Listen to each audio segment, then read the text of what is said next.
আছে বিভিন্ন প্রাইস। থেকে আপনি বড় একটা থাকবে, রক থাকবে 600 টাকা, এমনি 300 টাকা।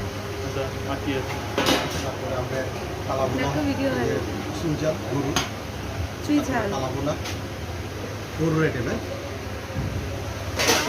তারপরে আপনার এটা আছে কলিজা, চিল্লি কলিজা। আপনাদের মেনু নাই মেনু তারপরে ব্রিডের চিল্লি, ও। এটা গরুর আপনার লাল বোনা। এটা আছে আপনার এটা আছে কি খাবি রাজা হাঁস।